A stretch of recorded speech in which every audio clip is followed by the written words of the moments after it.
नमस्कार, hornbill TV देख रहे हैं आप। मैं हूं आपके साथ विशाल गर्ग। बड़ी खबर का रुख करेंगे देहरादून से। बड़ी खबर मिल रही है, निवर्तमान ग्राम प्रधान बनेंगे प्रशासक। क्षेत्र पंचायत प्रमुख को भी प्रशासक का जिम्मा। हरिद्वार को छोड़कर अन्य पंचायतों में होगी नियुक्ति। समिति की रिपोर्ट के बाद शासन ने जारी किया आदेश। तो बड़ी खबर आपको बता रहे हैं, जहां पर शासन की ओर से आदेश भी जारी कर दिए गए हैं। क्षेत्र पंचायतों को भी अब अध्यक्ष मिलेंगे और हरिद्वार को छोड़कर अन्य पंचायतों में नियुक्ति की गई है, जहां पर समिति की रिपोर्ट के बाद शासन ने आदेश भी जारी कर दिए हैं। प्रशासक अब नियुक्त किए जाएंगे और ऐसे में निवर्तमान ग्राम प्रधान बनेंगे प्रशासक।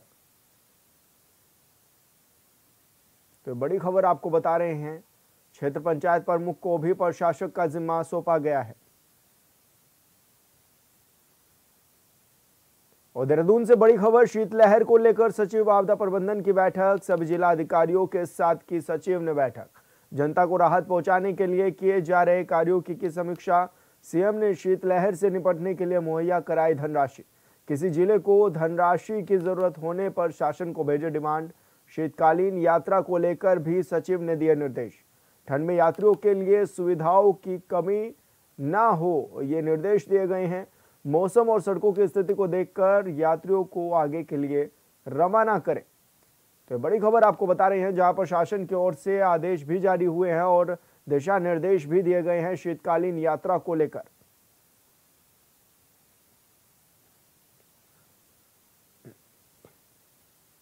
तो आपको बता दें कि शीतकालीन यात्रा को लेकर सचिव ने निर्देश भी जारी कर दिए हैं।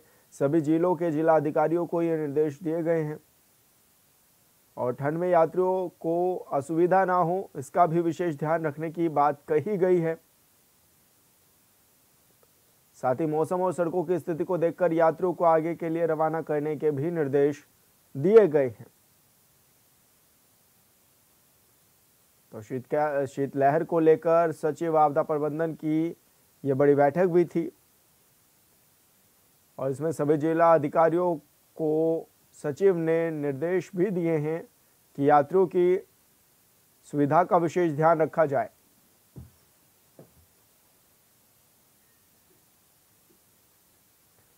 और संवाददाता अरुण सैनी हमारे साथ फोन लाइन पर जुड़ गए हैं। अरुण, क्या कुछ जानकारी मिल रही है, किस तरह की यात्रा रहने वाली है और अब किस तरह के दिशा निर्देश भी दिए गए हैं? जी विशाल, शीतकालीन यात्रा प्रदेश में शुरू हो चुकी है। शीतकालीन यात्रा को लेकर के तमाम व्यवस्थाएं सुचारू रूप से चल सके, इसको लेकर लगातार समीक्षा बैठक हो रही है और संबंधित विभागों की लगातार समीक्षा बैठक मुख्यमंत्री पुष्कर सिंह धामी भी ले रहे हैं और खुद जो है विभाग भी अपनी अपनी तैयारियों की समीक्षा बैठक जो है वो कर रहे हैं। तो इसी तरीके से जो है शीतकालीन यात्रा को लेकर जो तमाम व्यवस्थाएं बनाई जानी है, क्योंकि ठंड का मौसम भी है और पहाड़ी क्षेत्रों में बर्फबारी भी जो है हो रही है, तो इसी के चलते शीतलहर में भी यात्रियों को किसी प्रकार की दिक्कत परेशानी का सामना ना करना पड़े, तो उसके लिए तमाम व्यवस्थाएं जो है उसी तरीके से बनाई जानी है। तो इसको लेकर दिशा निर्देश भी लगातार मुख्यमंत्री पुष्कर सिंह धामी के द्वारा दिया जा रहे हैं और मुख्यमंत्री के निर्देश पर जो है बजट भी पारित किया गया और जिस जनपद को बजट की आवश्यकता है या जहाँ पर व्यवस्थाएं बनानी है वहाँ बजट की आवश्यकता है, तो तुरंत बजट देने की बात भी जो है वो की गई है। इसी तरीके से सुबह के समय में ठंड को देखते हुए यात्रियों को आगे भेजना हो या फिर यात्रियों की व्यवस्था हो या सड़क मार्ग, क्योंकि कई बार ऐसा होता है बोल्डर गिरने से या कुछ ऐसे तरीके से मार्ग भी बाधित होता है, तो मार्गों पर जो संवेदनशील मार्ग हैं, जहां संवेदनशील जगह हैं, उन पर चौकसी हो या फिर वहां पर पुलिस फोर्स तैनात करनी हो या सुरक्षा बल तैनात करना हो, फिर इस तरीके से तमाम तैयारियां बनाई जानी है। स्वास्थ्य व्यवस्थाओं को लेकर हो, medical checkup, routine medical checkup जो यात्री हैं उनका हो, तो इस तरीके से जो है तमाम व्यवस्थाएं की जानी चाहिए। इसको लेकर समीक्षा बैठक भी की गई और आपदा प्रबंधन विभाग ने भी जो है अपनी बैठक की और आपदा प्रबंधन विभाग ने भी तैयारियों का दावा किया है कि पूरी तैयारी है। यात्रियों की व्यवस्था को लेकर, यात्रियों की सुरक्षा को लेकर भी तमाम तैयारियों के पुख्ता इंतजाम है और जो संवेदनशील जगह है वहाँ पर सुरक्षा बलों की तैनाती हो या फिर ऐसी जगहों को चिन्हित करके वहाँ पर व्यवस्थाएं बनानी हो, तो इस तरीके की तमाम व्यवस्थाएं शीतकालीन यात्रा को लेकर बनाई जा रही है। और ऐसे में इस बार जो है शीतकालीन यात्रा शुरू हुई है और आने वाले समय में इसके प्रचार प्रसार को लेकर भी जिस तरीके से लगातार किया जा रहा है और ऐसे में जेएमवीएन के होटलों में भी छूट दी गई, 25% किराए में छूट की बात की गई है। तो इस तरीके से आगे आने वाले समय में यात्रा का जैसे जैसे प्रचार प्रसार बढ़ेगा, इसी तरीके से आने वाले समय में यात्रियों की संख्या में भी इजाफा देखने को जो है वो मिलेगा। बिल्कुल अरुण, बहुत शुक्रिया आपका तमाम जानकारी साझा करने के लिए। प्रयागराज में महाकुंभ होने जा रहा है, जिसको लेकर तैयारियां तेज हो गई हैं। उत्तर प्रदेश सरकार की कैबिनेट मंत्री बेबी रानी मौर्य देहरादून पहुंची और उत्तराखंड के सीएम पुष्कर सिंह धामी को महाकुंभ में आने का न्योता दिया। साथ ही उत्तराखंड वासियों से भी कुंभ में आने की अपील की है। महाकुंभ सहित कई मुद्दों पर बेबी रानी मौर्य से हॉर्नबिल टीवी ने खास बातचीत की है। कैबिनेट मंत्री उत्तर प्रदेश की बेबी रानी मौर्य जी हमारे साथ हैं। मैडम, कुंभ का आगाज होने जा रहा है, किस तरह की तैयारियां हैं? उत्तराखंड में आप पहुंची हैं, क्या कहेंगे? देखिए, हमने तैयारियां जैसे अभी मेरे सहयोगी मंत्री जी ने भी बताई, व्यवस्थाएं बहुत ज़्यादा अच्छी हैं और लगातार हमारे माननीय मुख्यमंत्री योगी जी डेली उसका सुपरविजन आजकल कर रहे हैं कि कोई कमी नहीं रह जाए। हम स्वच्छता का ध्यान रख रहे हैं, किसी का स्वास्थ्य खराब नहीं हो तो उसका भी ध्यान रख रहे हैं। इसके अलावा डिजिटल पूरा उनकी पर्यटकों की काउंटिंग भी होगी। 10 भाषाओं में खोया पाया केंद्र में वो उद्घोषणा होगी कि किसी का बच्चा खो गया है तो वो मिले, कोई मिले नहीं तो वो मिले। इसके अलावा टेंट सिटी के अलावा सरकार की तरफ से जो पर्यटक आएंगे उनकी भोजन की भी वहाँ निःशुल्क व्यवस्था रहेगी, रुकने की भी व्यवस्था रहेगी और कोई आपदा भी होती है तो उसके लिए भी व्यवस्थाएं पूरी हैं। उत्तराखंड के मुख्यमंत्री से भी आप मिले हैं, ऐसे भी कई तमाम निमंत्रण आपको देने जाना है। कहाँ कहाँ ड्यूटी लगाई गई है और किस तरह से पूरी सरकार एकजुटता के साथ काम कर रही है उत्तर प्रदेश सरकार? नहीं, हम जितने भी मंत्री हैं सब अलग अलग राज्यों में जा रहे हैं। मैं उत्तराखंड की गवर्नर रही हूँ तो शायद मुझे इसलिए यहाँ भेजा गया। तो मैं तो कल सीएम साहब से मिली थी, उन्होंने आने का पूरा आश्वासन भी दिया है और उत्तराखंड और उत्तर प्रदेश तो एक ही है और मिलके काम करेंगे। और अगर उनकी सीएम साहब की सहयोग की आवश्यकता पड़ी तो लेंगे। मैम, व्यवस्थाएं कैसी रहने वाली हैं और किस तरह से लोगों से आप निवेदन भी करेंगे कुंभ में आने के लिए? नहीं, मैंने तो आपके माध्यम से अभी उत्तराखंड के सभी अपने भाई बहनों से आग्रह किया है कि सभी महाकुंभ में ही 12 वर्ष बाद आया है और इसका लाभ हमें लेना चाहिए। गंगा माँ मोक्षदायिनी है, जीवन देने वाली है और पापों का विनाश करने वाली भी है। तो एक बार गंगा माँ में डुबकी लगानी, आप सब लोग तो आइए, उत्तराखंड के जितने भी मेरे भाई बहन हैं वो भी आए। मैम, कितनी उम्मीद जताई जा रही है आने के लोगों की, कितनी बड़ी संख्या में लोग? देखिए, पिछली बार जब 22 करोड़ आए थे तो हम अब उम्मीद कर रहे हैं कि 40 करोड़ तक पहुंचेगी। इसलिए हमने 1.5 गुना और अधिक व्यवस्थाएं की हैं जिससे किसी को कोई असुविधा ना हो। मैम, एक सबसे बड़ी एक प्रॉब्लम ये भी आ रही है, जो मुस्लिम समाज के लोग हैं वो थोड़ा सा इसमें नाराज़गी भी जाहिर कर रहे हैं कि हमें दुकानें नहीं लगाने दी जा रही है महाकुंभ के। नहीं, ऐसा तो नहीं है, मेरी सुनाई में तो नहीं आई है ये बात और ऐसा होता भी नहीं है। और ये तो कुंभ महापर्व है, ये तो सबके लिए है। जो मुस्लिम भाई हमारे इस देश में रह रहे हैं उनके लिए भी एक पर्व है। अगर वो दुकान लगाएंगे तो वो भी तो अपना योगदान दे रहे हैं, तो उन्हें कैसे रोका जा सकता है? ऐसा नहीं है। धन्यवाद मैम, हॉर्नबिल टीवी से बातचीत करने के लिए। बेबी रानी मौर्य जी हमारे साथ थी जो कि हमसे बातचीत कर रहे थे और महाकुंभ को लेकर के उन्होंने बताया है कि करोड़ों लोग का आस्था का केंद्र है और बड़ी संख्या में लोग यहाँ पर पहुँचते भी हैं। ऐसे में तमाम तैयारियाँ जोरों शोरों से जारी हैं और साथ ही जो लोग हैं जो बड़ी संख्या में पहुँचेंगे महाकुंभ के दौरान, उनके लिए भी पर्याप्त व्यवस्थाएँ की जा रही हैं। हॉर्नबिल टीवी के लिए देहरादून से विशाल गर्ग। प्रयागराज में होने जा रहे महाकुंभ को भव्य और दिव्य बनाने के लिए तैयारियां जोरों शोरों से जारी हैं। सभी मंत्रियों को जिम्मेदारी दी गई है कि अलग अलग प्रदेशों में जाकर नेताओं और लोगों को आमंत्रित करें। इस कड़ी में देहरादून में उत्तर प्रदेश सरकार के राज्य मंत्री ब्रजेश सिंह पहुंचे और उन्होंने सभी लोगों से कुंभ में आने का आह्वान भी किया है। उत्तर प्रदेश सरकार के राज्य मंत्री ब्रजेश सिंह जी हमारे साथ मौजूद हैं। सर, महाकुंभ की शुरुआत होने जा रही है, किस तरह की तैयारियां हैं? देखिए, महाकुंभ के आमंत्रण के लिए ही आज उत्तर प्रदेश के मुख्यमंत्री योगी आदित्यनाथ जी के निर्देशन पर मैं और हमारी वरिष्ठ मंत्री बेबी रानी मौर्य जी, हम लोग उत्तराखंड में हैं। उत्तराखंड के मुख्यमंत्री जी और उत्तराखंड के महामहिम राज्यपाल महोदय को हम लोगों ने आमंत्रित किया और दोनों के माध्यम से उत्तर प्रदेश में रहने वाले वासियों को भी हम लोगों ने वहाँ पर आमंत्रित किया है। हम लोग 2019 का कुंभ का आयोजन कर चुके हैं, उसमें लगभग 22 करोड़ लोग आए थे। हमारी अपेक्षा है कि इसमें 44-45 करोड़ लोग आएंगे। उसी हिसाब से हमने कुंभ क्षेत्र का भी विस्तार किया है और हमने उसके अंदर जितनी सुविधाएं हमने 19 में दी थी उससे जस्ट डबल हम लोगों ने इसमें की हैं और मेरा विश्वास है कि हम बड़ी सरलता के साथ, सहजता के साथ इस कुंभ को भी, जिस प्रकार हमने 2019 को निर्विघ्न संपन्न कराया था, इस महाकुंभ को भी उसी प्रकार संपन्न कराएंगे। सुरक्षा व्यवस्था के किस तरह के इंतजाम रहने वाले? हमने वहाँ पर एक कमांड सेंटर, एक ट्रिपल IC सेंटर वहाँ पर हमने डेवलप किया है और हमें ये कहते हुए बड़ा गर्व होता है कि 2019 के कुंभ के आयोजन में भी किसी प्रकार की एक भी दुर्घटना हमने पूरे कुंभ के अंदर नहीं होने दी थी। ठीक उसी प्रकार इस कुंभ में भी हमने उनकी सुरक्षा का पूरा ध्यान रखा है और हम सुरक्षा के मुद्दे पर किसी प्रकार का समझौता नहीं करते हैं। सर, किस तरह से निवेदन क्या करना चाहेंगे सर? देखिए, मैं केवल यही निवेदन करता हूं कि हम जहां आमंत्रित करने आए, और आप सबको आमंत्रित करता हूं अपने मुख्यमंत्री जी के आग्रह पर कि आप सब आइए और दिव्य भव्य कुंभ के आयोजन में हम सबके सहभागी भी बनिए और अतिथि बनिए। उत्तर प्रदेश सरकार आप सबके अभिनंदन के लिए तैयार है। धन्यवाद। सर, ब्रजेश सिंह जी हमारे साथ मौजूद थे और बता रहे थे कि किस तरह की तैयारियां हैं, किस तरह व्यवस्थाएं चाक चौबंद रहने वाली हैं और कानून व्यवस्था को लेकर भी उन्होंने बताया है कि किस तरह की तैयारियां पूरी तरह से की जा रही है। हालांकि उत्तर प्रदेश सरकार के राज्य मंत्री हैं, उन्होंने कहा है कि सभी मंत्रियों को जिम्मेदारी मिली है, सभी मंत्री अलग अलग प्रदेशों में जाकर सभी को निमंत्रण देने का भी काम करेंगे। हॉर्नबिल टीवी के लिए देहरादून से विशाल। लोहाघाट में पूर्व सांसद प्रदीप टमटा ने सरकार की जन कल्याणकारी योजना जल जीवन मिशन पर सवाल खड़े किए हैं। पूर्व सांसद ने कहा है कि आज पूरे प्रदेश में JJM योजना में जमकर भ्रष्टाचार का खेल खेला जा रहा है और जनता प्यासी है। उन्होंने कहा है कि विभागीय अधिकारियों की मिलीभगत से योजना पूरी तरह भ्रष्टाचार की भेंट चढ़ चुकी है। योजना पूरी होने से पहले ही कार्य पूरा होने का बोर्ड लगा दिया गया है, जबकि ज्यादातर योजनाएं अभी अधूरी पड़ी हुई हैं, जिनकी सूद लेने वाला कोई नहीं है। जनता की कहीं सुनवाई तक नहीं हो रही है। पूर्व सांसद ने सरकार से योजनाओं की जांच कराने और आरोपियों पर कार्रवाई करने की भी मांग की है।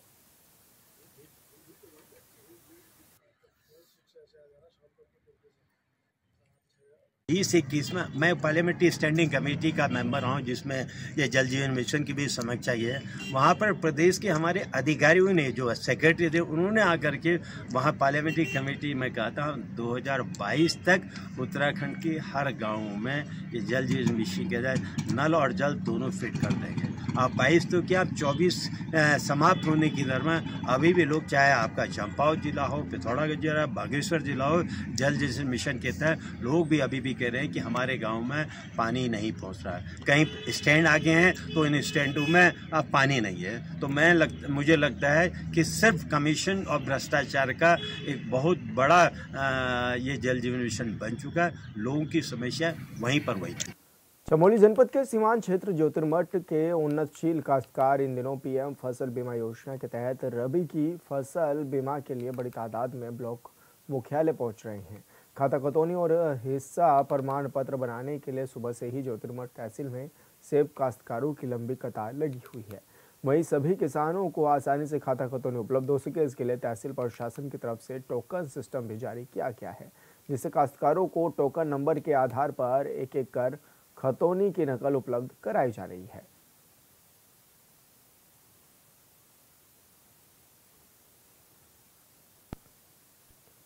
इसमें कोई शक नहीं है कि उत्तराखंड सरकार के मुखिया जन समस्याओं को लेकर गंभीर हैं, लेकिन लगता है कि कैबिनेट मंत्री और विभाग के वरीय अधिकारियों को जनता के समस्याओं से कोई मतलब ही नहीं है।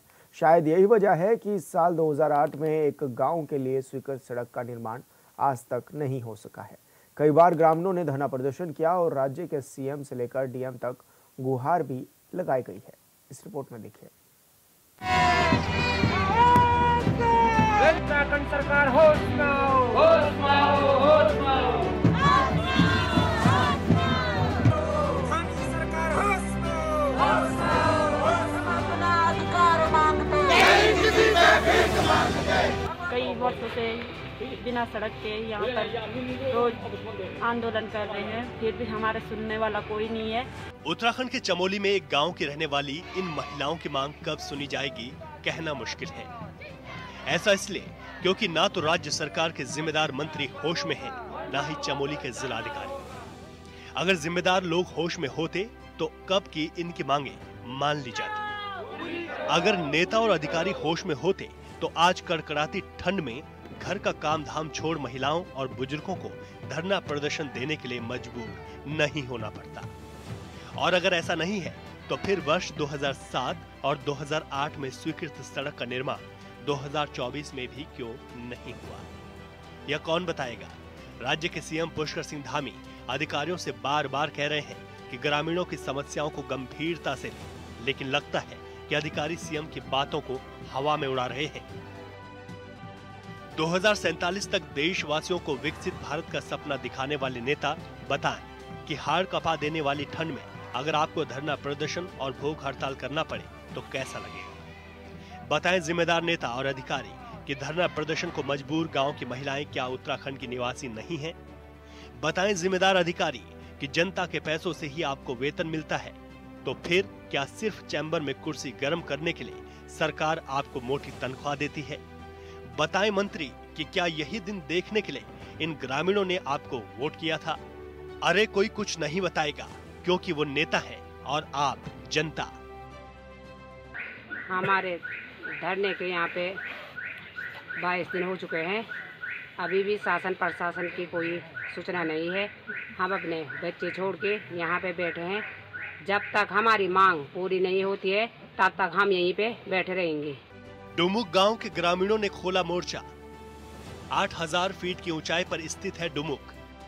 18 किलोमीटर पैदल चलना है मजबूरी। चमोली के जिस गांव का हम जिक्र कर रहे हैं उस गांव का नाम है डुमुक, जो 8000 फीट की ऊंचाई पर स्थित है। चमोली के सीमांत गांव डुमुक विकास की किरण देख रहा है। ग्रामीणों का कहना है कि गांव पहुंचने के लिए 18 किलोमीटर पैदल जाना पड़ता है। यहाँ राशन, सब्जी और जरूरी सामान लाई पर प्रति खच्चर 1000 रुपए खर्च करना पड़ता है। गांव के लोग कहते हैं ऐसा लगता है कि 21वीं सदी में हम लोग 16वीं सदी का जीवन जीने के लिए मजबूर हैं।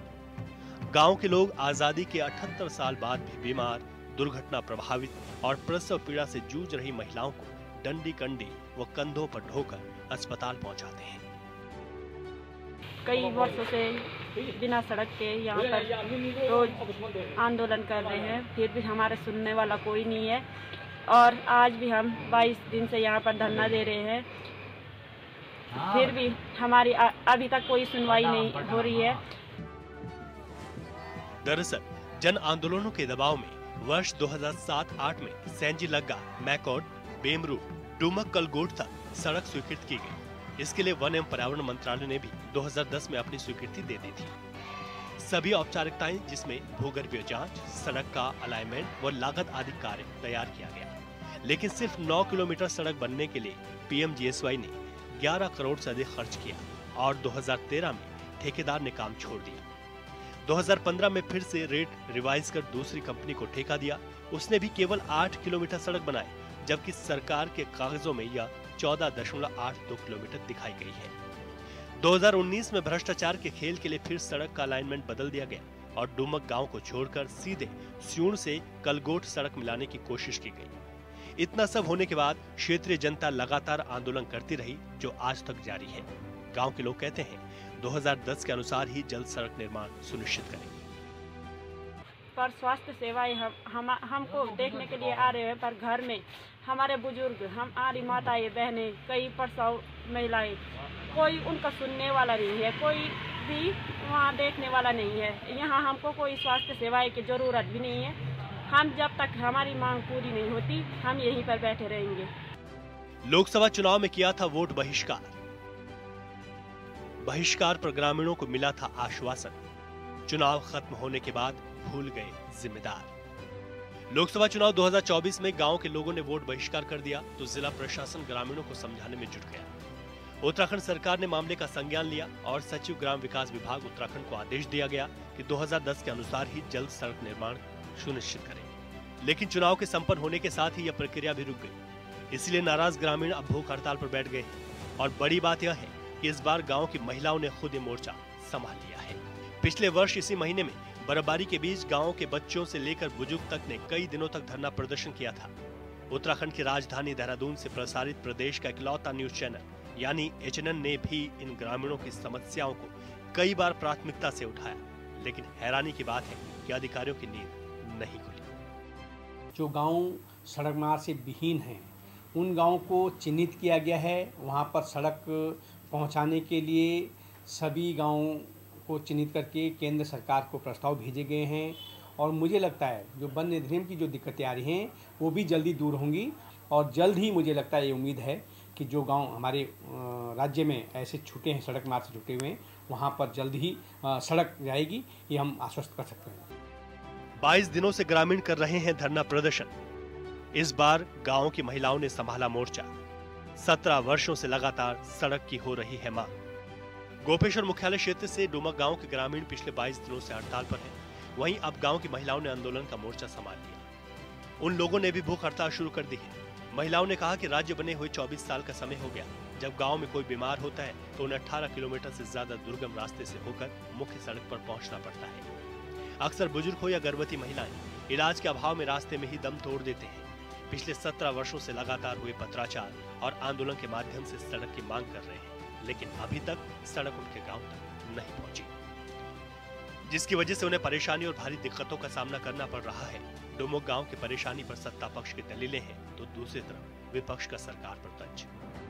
डुमेर गांव है चमोली का, वहां पर 1 महीने से वहाँ के नागरिक हड़ताल कर रहे हैं कि 17 किलोमीटर उनको पैदल चलकर अपने मुख्य मार्ग पर आना पड़ता है।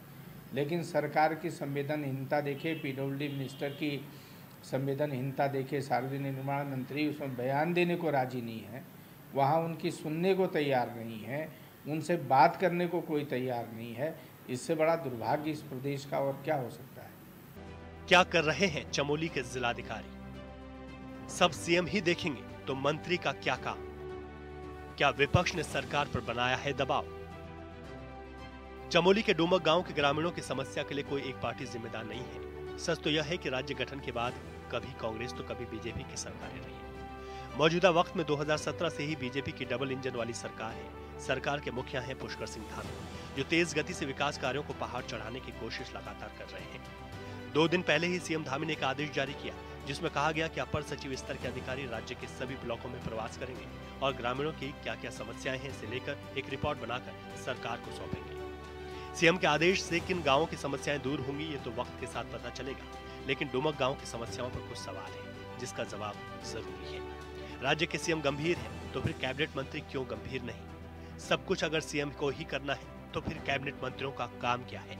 क्या विपक्ष ने इन मामलों को लेकर कभी सरकार के मुखिया से मुलाकात की है? सवाल बड़ा है, विचार कीजिए। Bureau report, hornbill TV. और फिलहाल इस बुलेटिन में इतना ही। आप देखते रहिए हॉर्नबिल टीवी। नमस्कार।